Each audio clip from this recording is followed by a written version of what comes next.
everyone, this is Arjit Singh and here I welcome you all to this Arjit Success channel. Guys, आज के इस video में हम बात करने वाले हैं the strategy that you can how you can score 95% plus in your UP board in 10th or 12th. So this is the proper strategy जो कि आपको बहुत ही बेनिफिशियल है अगर आपने अभी इम्प्लीमेंट किया, क्योंकि अब टाइम स्टार्ट होता है पढ़ाई का।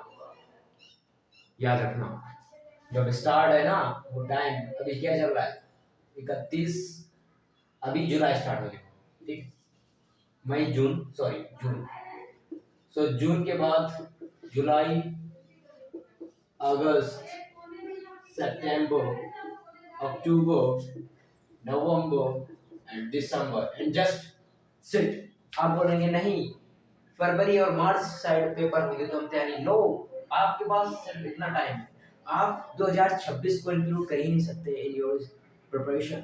आपके पास आप ही इतना टाइम है, like 1 2 3 4 5 6 7 7 into approx 30, so 21, so 200 days आपके पास है। आप ये मान के चलिए कि आपके पास सिर्फ 210 दिन है। 210 दिनों में आपको कैसे प्रिपरेशन करना है वो आपके लिए बहुत ही इंपॉर्टेंट हो जाता है, क्योंकि कंटिन्यूअसली सिर्फ अगर आप इतने दिन पढ़ गए ना तो ये आप चलिए मान के चलिए कि आप 90% जनता से आगे हो चुके हैं, क्योंकि इतने लगातार इतने दिन कोई भी कंसिस्टेंटली पढ़ ही नहीं सकता। ओके, मैंने भी पढ़ाई करी, सो आई स्टडीड कंसिस्टेंटली जून जुलाई अगस्त सितंबर। उसके बाद मोरल डाउन होने लगता है, फिर बोलते हैं वही रोज रोज पढ़ना है, वही सेम चीजें करनी है। यहाँ से क्या होता है, यहाँ से सीजन चेंज होता है तो फिर प्रॉब्लम होती है पढ़ने में।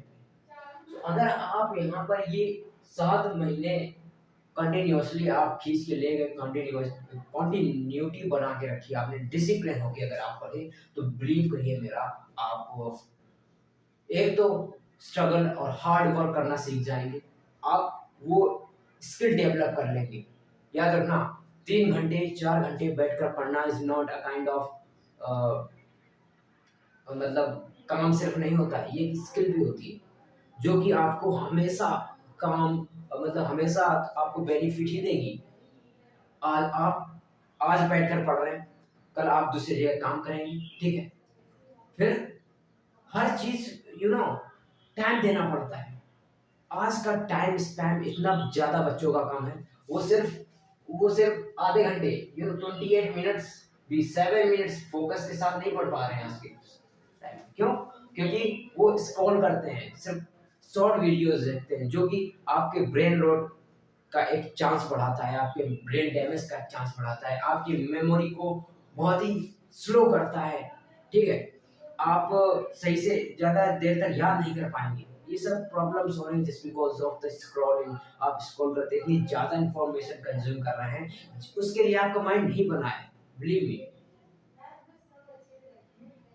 जितना बोरिंग चीजों से आप लड़ेंगे, जितनी बोरिंग चीजों के साथ आप रहेंगे, आपका माइंड उतना ही ज्यादा ग्रो करेगा। आपको लगेगा कि कुछ हो नहीं रहा है, पर बिलीव मी आपके साथ आप बहुत ही बढ़िया कर रहे हैं। वही टाइम पे आपको ऐसा लगेगा कि मुझे एक्साइटमेंट नहीं है, जीवन में कुछ नहीं है, बस मैं ऐसा कर रहा हूँ, बट बिलीव मी आप ग्रो कर रहे होते हैं। उस टाइम पे आपको ऐसा लगता है कि आप स्टक हैं, बट ऐसा नहीं होता है। अगर आप कुछ सीख रहे हैं, टाइम दे रहे हैं, तो ये चीजें आपको हमेशा ग्रोथ देंगी। लेकिन आजकल ये सब चीजें कोई समझता नहीं है, सिर्फ स्क्रॉल करते हैं, चीप एंटरटेनमेंट की तरफ भागते हैं। लोग सोचते हैं बस क्या होता है कि जब स्क्रॉल कर रहे थे तो हमें ऐसा लगता है कि हम कोई काम कर रहे हैं, बट ऑब्वियसली ऐसा नहीं होता है। हमारे माइंड का डोपामिन रिलीज हो रहा होता है, हमें मजा आ रहा होता है। ओके, हम उसमें देखते हैं वीडियोस, मोटिवेशनल लाइक वीडियोस देखा, उसमें वो बोल रहा है तो अपन को लगता है कि बस ओके अब ऐसा करेंगे, और वो एक्साइटमेंट थोड़ी देर बाद मर जाएगी। वो आपको सिर्फ उतने टाइम आपका डोपामिन रिलीज करेगा, आपको एक्साइटमेंट फील कराएगा चीजों के लिए, काम करने के लिए, बट आपको लॉन्ग टर्म के लिए कोई भी बेनिफिशियल नहीं है। आपको हैबिट्स, मोटिवेशन आता है गुड हैबिट से किसी भी चीज को एक बार स्टार्ट करना और उसको लंबे समय तक ले जाना। अगर आप मोटिवेशन ढूंढना चाहते हैं तो किसी चीज को 10 या 15 दिन तक करके 2 हफ्ते से करके देखिए, आपके पास खुद का एक मोटिवेशन जनरेट हो जाएगा।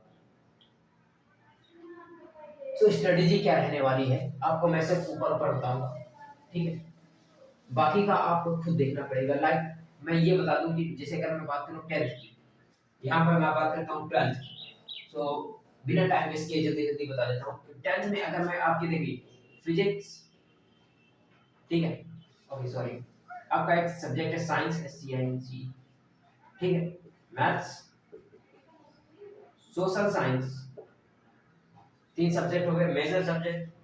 फिर आर्ट या drawing art, drawing art 4 subject हो चुके हैं। इसके बाद क्या आएगा, so science, maths, social science, drawing, Hindi, English. इधर 12th में फिजिक्स,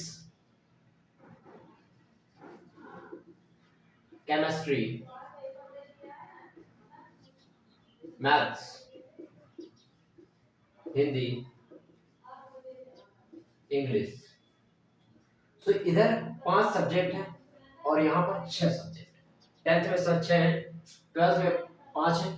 तो अब आपको करना कैसे, देखिए अगर मैं बात करूं यहाँ पर जो आपके मेजर सब्जेक्ट है जिसमें आपको ज्यादा टाइम देना पड़ेगा वो है फिजिक्स और मैथ्स। मैथ्स में इसमें कम से कम आपको सबसे ज्यादा टाइम देना पड़ेगा। फिर है आपका हिंदी और इंग्लिश, इसमें सबसे कम आपको टाइम देना पड़ेगा, ठीक है। और एक ऐसी चीज जो आपको कहीं ना कहीं रोज पढ़नी है वो है केमिस्ट्री। अगर आपने रोज केमिस्ट्री को नहीं पढ़ा, बिलीव मी आप अपने दिमाग में रख ही नहीं पाएंगे, इतना वोलाटाइल होता है, दिमाग में रुकता ही नहीं है। आप पढ़ेंगे इसको, अगर आप 3 दिन आपने इसको स्किप कर दिया और फिर पढ़ा, तो बिलीव आपको गारंटी देके कह सकता हूँ कि आप कॉन्सेप्ट को याद नहीं कर पा रहे होंगे, भले ही आपने बहुत ही अच्छे से समझा हो। सो इसको रिवाइज करना है, एक बार आपको देखना जरूर है, ठीक है। अब गो थ्रू प्रीवियस चैप्टर, जैसे आपने पढ़ लिया है तो उसके पीछे प्रीवियस चैप्टर्स में आप गो थ्रू जरूर करना है। इधर यू विल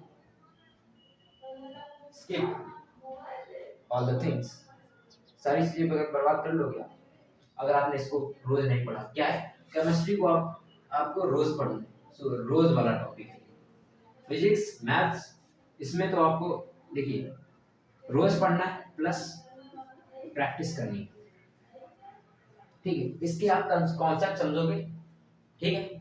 आपको रोज याद जरूरत नहीं पड़ेगी आपको रोज याद करने की, अगर आप एक बार प्रैक्टिस स्टार्ट कर दोगे। कॉन्सेप्ट देखिए, प्रैक्टिस मैथ्स में प्रैक्टिस आपको लेके जाएगी। अगर आपने इसमें प्रैक्टिस नहीं किया, आपने सवालों के साथ नहीं गए, आपके पास आप कुछ नहीं करिए, बस आपकी जो बुक है उसकी एक्सरसाइजेस जरूर करिए। अगर आप उसका एक सवाल नहीं छोड़िए, आप अगर आपने ऐसा किया ना तो बिलीव करिए खुद पर कि आप अच्छा कर लेंगे मैथ्स में। सिर्फ आपको सवालों को स्किप नहीं करना है। Maths is all about the problems, it is all about the practice. Physics, ये इसमें कॉन्सेप्ट भी होगा, न्यूमेरिकल भी होंगे, ठीक है, और इसमें आपको थ्योरी भी पढ़ना पड़ेगा। बट ये क्या है, ये रिलेट करी जाती है विद द कॉन्सेप्ट, फिर आगे फिर पीछे कॉन्सेप्ट से रिलेट होगा। आप मैथ्स पढ़ेंगे, अगर आपकी मैथ्स अच्छी है ना तो आपकी फिजिक्स आप अच्छी कर ले। इसमें बायो भी होता है, जो बायो वाले हैं देखिए बायो वाला सीन अलग है। इसमें तो थ्योरेटिकल सारी चीजें होती हैं, पढ़ना पड़ता है, ठीक है, लर्न करना पड़ता है। टाइम दिए बिना यहाँ पर कुछ हो ही नहीं सकता है। इसमें आपने कॉन्सेप्ट को पढ़ा, ठीक है, प्रैक्टिस करी, सवाल समझ में, इसमें एक ही कॉन्सेप्ट है बट इसमें आप इतनी सारी इंफॉर्मेशन है, इतनी इंफॉर्मेशन गैदर करनी पड़ती है बायो में, जिसके लिए आपको क्या करना है, रिवीजन करना है। आपको जो टॉपिक पढ़ना है उसको याद रखना कि जब आप सोने जाएं उससे पहले उसको एक बार रिकॉल जरूर करें। इसको याद करने का बेस्ट तरीका, आप इसे रिकॉल करेंगे, बिलीव मी आपको सारी चीजें याद रहेंगी। लॉन्ग टर्म मेमोरी में देखिए, आप जब कोई चीज़ इनको इन्फॉर्मेशन किसी चीज़ कहीं से भी या किसी सोर्स से गैदर करते हैं तो होता क्या है उसमें? आप जब इन्फॉर्मेशन को गैदर करते हैं तो आपके ब्रेन में जाती है, फिर होता उसमें एक प्रोसेस होता है। ब्रेन में जा तो रही है बट वो शॉर्ट टर्म मेमोरी में जा रही है। उसको लॉन्ग टर्म मेमोरी में भेजने का काम आपकी रिकॉर्डिंग पावर करेगी। आप जब रात को सोते समय वो सारी चीज़ें जो इम्पोर्टेंट देखिए, बहुत सारी हम इन्फॉर्मेशन ले लेते हैं, बट जिस चीज़ को हम बार-बार करते हैं, वही हमें क्यों याद रहता है? इसका एक कारण है। ऐसा इसलिए होता है क्योंकि जब हम किसी चीज़ पर जोर दे रहे होते हैं, बार-बार बोल रहे होते हैं उसको, तो हमारा माइंड उसको समझ जाता है कि ये शायद इम्पोर्टेंट है, दैट इज़ व्हाई हम इसको बार-बार पढ़ रहे हैं। और हम चीज़ भूल क्यों जाते हैं? क्योंकि उस पे हम काम नहीं करते हैं, उसको हम बार-बार रिकॉल नहीं करते, उसको बोलते नहीं हैं। तो ऐसा लगता है हमारे दिमाग को कि ये हमारे लिए इम्पोर्टेंट नहीं है, तो इसको शॉर्ट टर्म में डाल दूँ। और आपने देखा है ना, आपने फ़ोन पे अपने देखा होगा, एक रिसेंट डिलीटेड वाला एक कॉलम होता है। उसमें क्या होता है कि 30 दिन बाद सारी जितनी आप फ़ोटो डिलीट करते हो उसमें चली जाती हैं, फिर 30 दिन बाद सारी डिलीट हो जाती हैं। ऐसा ही कुछ होता है सीन अपने ब्रेन में, जो कि शॉर्ट टर्म मेमोरी सेव करता है। इंग्लिश, हिंदी ये दोनों लैंग्वेजेस हैं, तो इनमें कुछ नहीं करना है आपको, इसको चैप्टर्स को सारे पढ़ लेना है, ठीक है? इसमें रटने वाली कोई चीज़ है नहीं, इसमें आपको स्टोरी को समझना है कि बेसिकली इस स्टोरी में कहा क्या गया है।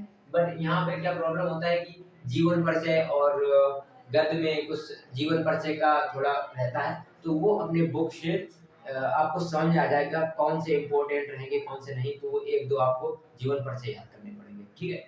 और इंग्लिश की मैं बात करूँ तो इसमें आपको कुछ नहीं करना है, सिर्फ सारे चैप्टर्स को गो थ्रू करना है, उसकी स्टोरी समझना है अच्छे से, और खुद की माइंड से डेवलप करके खुद के थॉट्स से क्वेश्चन बनाना है, ठीक है? ये थोड़ा सा कॉम्प्लिकेटेड होगा, ठीक है? लेकिन आपको अगर आप प्रैक्टिस करेंगे डेफिनेटली आप अच्छा कर पा रहे होंगे। लेकिन मैं आपको ये बता दूं कि इंग्लिश में रटने की कोई ज़रूरत नहीं कि आप आंसर याद कर रहे हैं, लिखिए पहले उसके आंसर और फिर एग्जैक्ट वैसे याद नहीं, नो।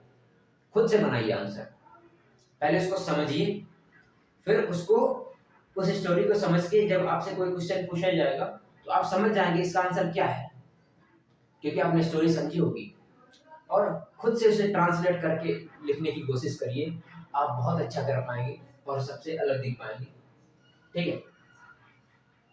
इसमें क्या होता है, हमारी 3 चीजें होती है, एक होता है physical chemistry plus organic plus organic organic.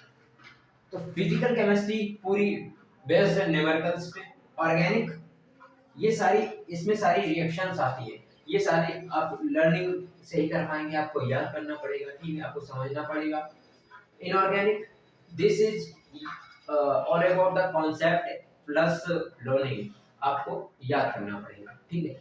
Physics में आप सिर्फ फिजिकल केमिस्ट्री में न्यूमेरिकल्स मिलेंगी जिसमें कॉन्सेप्ट से लिंक होते हैं, और ऑर्गेनिक और इनऑर्गेनिक में आपको याद करना पड़ेगा, आप तभी अच्छा बनेंगे। हिंदी इंग्लिश की मैं बात कर चुका हूँ कि इन दोनों में आपको स्टोरी को समझना है, उसको पढ़ना है, और आंसर खुद से समझ के बनाने हैं। फिजिक्स कॉन्सेप्ट पर बेस्ड है, concept plus numerical, numerical concept आपको समझना पड़ेगा सारी चीजों का, ठीक है? और याद रखना, सीधे मत जाना, उसके पीछे का लॉजिक समझना। जब आप उसके पीछे का लॉजिक समझ पा रहे होगे तो डेफिनेटली आपको कॉन्सेप्ट लॉन्ग टर्म तक याद रहेगा और न्यूमेरिकल को आप अच्छे से हैंडल कर पा रहे हो। मैथ्स में आपको देखिए डेराइव करके फॉर्मूलेज हैं उनको याद करना पड़ेगा, और फॉर्मूलों पर बेस्ड ही हमारा क्वेश्चन आता है और आप क्वेश्चन को सॉल्व कर पा रहे होंगे, ठीक है? सो अब हम बात करते हैं 10th की। 10th में देखिए हमारा आता है फिजिक्स, फिर केमिस्ट्री, फिर बायो। साइंस में ये 3 चीजें कंबाइन होती हैं, ठीक है? फिजिक्स, फिजिक्स में जैसा मैंने इसमें बताया, केमिस्ट्री में भी सेम ही है और बायो में भी सेम। बट मैथ्स में इसमें टाइम कैसा देना है, सबसे ज्यादा टाइम देना है आपको मैथ्स, मैथ्स में, उसके बाद साइंस में, और फिर इंग्लिश में, फिर आपको देना है सोशल साइंस में, और उसके बाद हिंदी में, फिर ड्राइंग आर्ट। अब इंग्लिश हिंदी दोनों लैंग्वेजेस हैं, मतलब कि आपको क्या करना है, दोनों को पढ़ना है, सारे चैप्टर्स को पढ़ना है, खुद से समझना है, और जब क्वेश्चन पूछे जाए तो अपनी क्रिटिकल थिंकिंग, अपनी लॉजिकल थिंकिंग की सोच के अपने हिसाब से आपको आंसर करने हैं, ठीक है, अपनी खुद की लैंग्वेज में। और हिंदी में सेम है। ड्राइंग आर्ट को क्या करना पड़ेगा, आपके क्वेश्चन से एक बार आप सोल्व कर लेंगे, आपको समझ में आएगा बेसिकली बहुत ही सॉल्व। अगर आपकी ड्राइंग है, ड्राइंग लाइक आपको अगर चित्र बनाने हैं, फिगर्स बनाने हैं, तो आपको डेफिनेटली प्रैक्टिस करनी पड़ेगी थोड़ी बहुत। और आपके पास अगर ड्राइंग आर्ट है जिसमें कि फिगर्स लाइक ज्योमेट्री वाले फिगर बनाने पड़े, ज्योमेट्रिकल आर्ट, ठीक है, ज्योमेट्रिकल आर्ट है अगर आपके पास, तो आपको क्या करना पड़ेगा कि आपको फिगर्स और चैप्टर्स की प्रैक्टिस करनी पड़ेगी। आप जब प्रैक्टिस करेंगे तो आप समझ पाएंगे। आप एक ही बार प्रैक्टिस करने की जरूरत है, आप सारे चैप्टर्स की एक बार प्रैक्टिस कर लीजिए, डेफिनेटली आप अच्छा कर पाएंगे। और सोशल साइंस, देखिए सोशल साइंस बेसिकली ऐसा सब्जेक्ट हो जाता है जिसको आप पूरी चीज को याद नहीं कर पाएंगे, क्योंकि चैप्टर्स ज़्यादा रहते हैं, इंफॉर्मेशन बहुत ज़्यादा रहती है, आपको टाइम भी कम मिलता है। और क्योंकि देखिए फिजिक्स, केमिस्ट्री, बायो, ये 3 सब्जेक्ट हो जाते हैं, इसको हैंडल करना पड़ता है, फिर मैथ्स में, फिर हिंदी, इंग्लिश और सोशल साइंस फिर आ जाती है। तो सोशल साइंस में आपको क्या करना पड़ेगा, सोशल साइंस में आप ये करिए कि आप एक बार चैप्टर को पढ़िए, चैप्टर को पढ़िए, इंफॉर्मेशन को, ऐसी इंफॉर्मेशन को निकालिए, जैसे कि आपको पीछे क्वेश्चन दिए हैं, तो उसके आंसर को आप समझिए, क्या क्या है, क्या कह क्या रहा है, ठीक है, समझ लिया आपने। फिर आप उसमें पॉइंट करिए, आप खुद की लैंग्वेज अपने खुद में, जैसे अगर आपको इंग्लिश में है तो आप उसे हिंदी में कन्वर्ट करके देखिए, ताकि आप ज्यादा समय तक याद रख पाए, और उसको कॉन्सेप्ट वाइज उसे बहुत ही समझ के चलना है।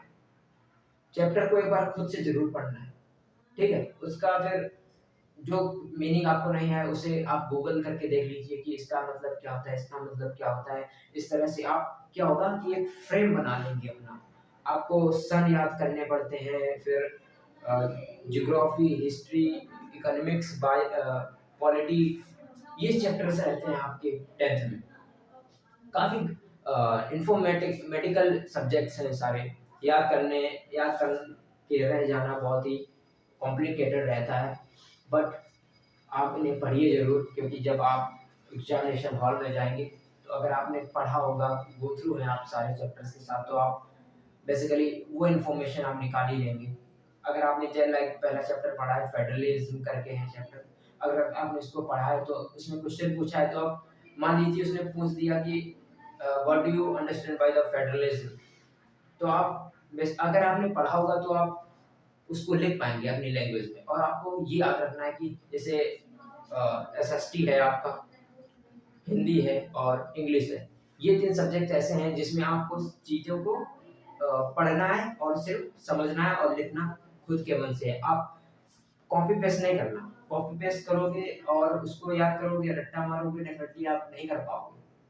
आप समझिए और अपनी लैंग्वेज में इसको कन्वर्ट करिए। This is the basically the problem, basically the solution, sorry, ठीक है। तो ये स्ट्रेटेजी रहने वाली है। बाकी आप अगर चाहते हैं कि चैप्टर्स को कैसे यूटिलाइज करें, कैसे कॉन्सेप्ट को समझें और क्या क्या इम्पोर्टेंट है, ठीक है, क्या सिस्टमेटिकली हमें सिर्फ क्या ही पढ़ना चाहिए, उसको मैं आपको बताऊं, तो आप कमेंट कर सकते हैं, मैं अपने आपको वीडियो अपलोड करके दिखा दूंगा, ठीक है। बाकी का पढ़ते रहिए, बने रहिए हमारे साथ, और यूपी में एक अच्छी रैंक लाने के लिए आपको पढ़ना पड़ेगा। सो यूपी बोर्ड आने वाले हैं, आपके स्टार्ट हो गए हैं, मुझे पता है आपको बहुत ही ज़्यादा नर्वसनेस रहती है कि आपके बोर्ड्स हैं और क्या होगा क्या नहीं। अगर आप अच्छे से शिद्दत से मेहनत करेंगे, डेफिनेटली आप अच्छा कर पा रहे होंगे। और ये परसेंटेज है देखो, ठीक है, यहाँ पे आपका all about the hard work काम आएगा, लेकिन आप यहाँ पर काम करेंगे तो डेफिनेटली आप जब यहाँ से निकलेंगे अपने कॉलेज से, रूम से, मतलब आप स्कूल लाइफ से निकलेंगे, अगर आपके पास यहाँ पे आपने हार्ड वर्क करना सीख लिया, तो डेफिनेटली आप अपने जीवन में भी अच्छा कर पा रहे होंगे। ये स्कूल हमें सिखाता ही यही है, to do the hard work. If you really start doing hard work there, then you can do something big in your life just by doing the hard work, right? तो पढ़ना बहुत ही इंपॉर्टेंट है, सो पढ़ते रहिए, मचाते रहिए। जय हिंद।